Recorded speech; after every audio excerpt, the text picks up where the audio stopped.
NBC6 News Today at 6 starts now.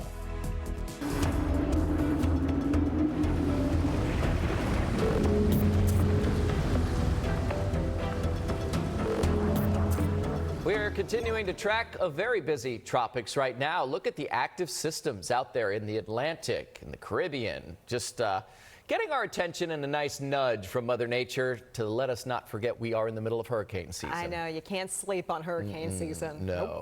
Nope. Good morning. Happy Thursday, everybody. Thanks so much for spending your time here with us on NBC6 Today. I'm Chris Anderson. And I'm Constance Jones. Yeah, we got to get your day started with a look at the tropics this morning because Adam is busy. He was counting 1, 2, 3, 4, 5, 6. Yeah, then you got to X some out. You got to circle some. You got to. Yeah, how many is there? There's a lot. We got 4. 4, okay. 4 too many. Yes, yes. But none of them really affecting us directly. Exactly. Now, except, let me go this way. You would think I would know how this turn works, right, by now. We do have to watch this area of showers and thunderstorms really kind of over the eastern Pacific right now. Could develop into an area of low pressure, work north. Models all over the place on this. This would be next week, even if we were impacted. So we'll have much more on that coming up at 6:15. I'm going to do one of these deep dives and show you what all the models are saying with that one. But yes, as of right now, just something that we are potentially looking at. And again, with the models all over the place, no need to panic. We'll take you through it.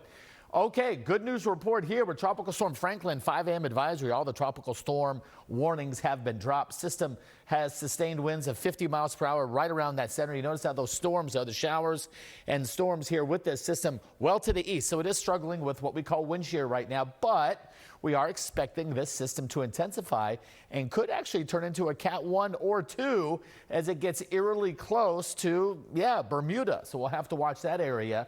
And typically the worst of the rain, wind, surge tends to be east of the system. So you don't want to be on what we call the dirty side of this. But if that system stays far enough to the west, that would also be helpful. For us today, just a few showers on the breeze, guys. The only showers I'm tracking right now are pushing towards Isla Mirada and Point South. Key Largo, you could see a couple of showers here in the next few moments. Now, rain chances pretty low today. I almost feel like dropping our rain chances to 30%. Most of the action down through the Keys, and then once we hit the afternoon, most of the action should be west of us. So spotty here and there first half, and then up to about 92, running a touch above average for this time of the year. Much more in the tropics, what's going on possibly in the eastern Gulf of Mexico, and your next 7 days next.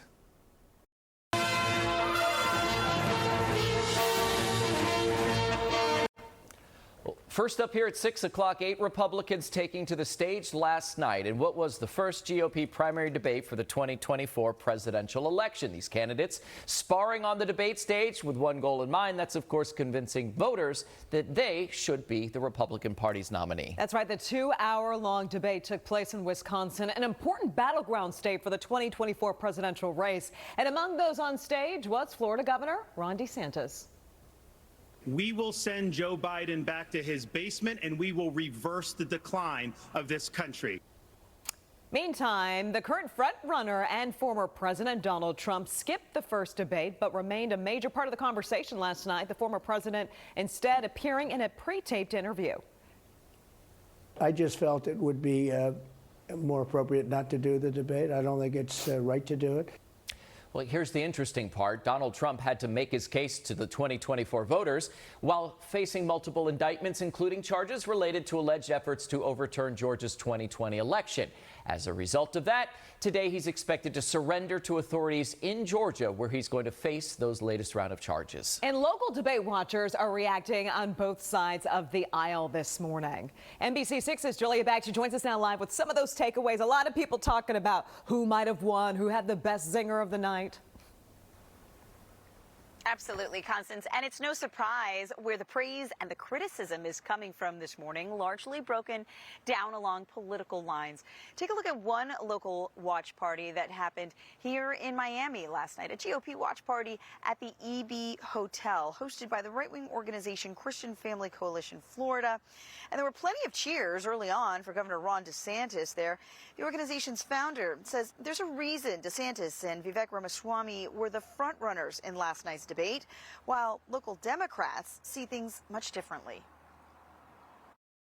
You can see how articulate they are and how passionate they are about changing the course of the direction of America. I saw a lot of division and divisiveness, but I did not hear any actual policy. I did not hear any tangible plans to move the needle forward. And watchers on both sides could certainly see a big difference in former President Donald Trump being absent from the debate. We'll talk more about that impact coming up in our next half hour. Live in Miami, Julia Bagg, NBC6 News.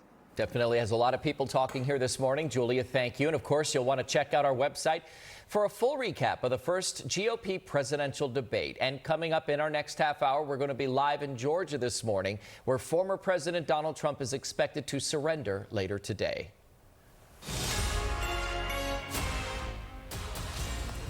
All right, this morning we are following some breaking news happening out of the city of Miami. We are now seeing a very large police presence in a neighborhood out there. And NBC6's Olivia Jaquith is live there this morning. And Olivia, we see the police tape. We see the squad car behind you. Still a very active scene. What have you learned? Yeah, and if you've been with us all morning, you can see this is pretty much what it has looked like. It's been very active. Not a lot of cars coming in or out. Several of these streets are blocked off here. If I step out of the way, you can see that mobile command center behind me, as well as the City of Miami Police Department crime scene investigations truck. There really has not been, again, a lot of movement in this area. But if you take a look at this video we shot earlier, you can see SWAT on scene as well, some heavily armed officers, though at this point, details about what's drawing this presence are very limited. Neighbors telling me off camera they didn't hear any noise. They just woke up to see all of this activity out here. It's unclear exactly what part of the block this happened on. We know there are several residences in the area. There's also some businesses, even a church. And we also have video from earlier this morning that shows one person being rolled out of the area, handcuffed to a stretcher, and taken away in an ambulance. The area we're talking about is around Northwest 15th Avenue and Northwest 69th Terrace.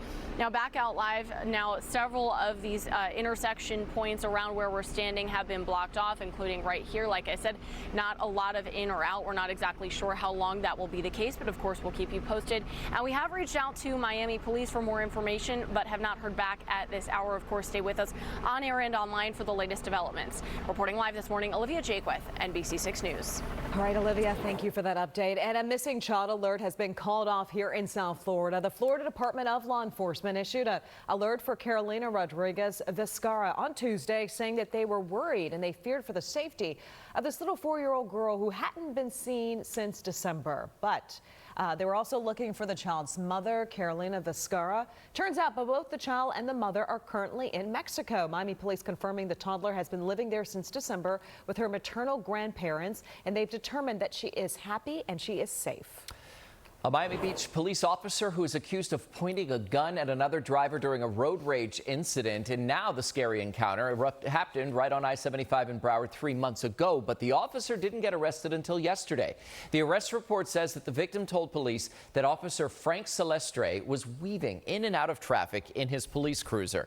Well, that driver saw what was happening and allegedly rolled down his window and screamed at the officer some curse words toward that 55-year-old officer. That's when police say Celestre aimed his weapon at the other driver. The 20-year veteran of the Miami Beach Police Department remains out of jail on bond and was relieved of duty without pay. All right, our time now coming up on 6:10 this morning. Still to come on NBC6 today. We're breaking down some of the heat records that we saw this summer, right? And why one city seemed to be hotter than every other city here in South Florida. Only on 6, the reason it may have to do with the city's thermometer. It's like product placement. Gotta make sure it's in the right spot. And there's a new study looking into when people are calling out sick. The day now beating the day after the Super Bowl, which was number 1. We'll find out what number 1 is now. Okay, and also it's pumpkin spice season, you guys, at Starbucks. The new drinks they're releasing. That's coming up in Trending Topics.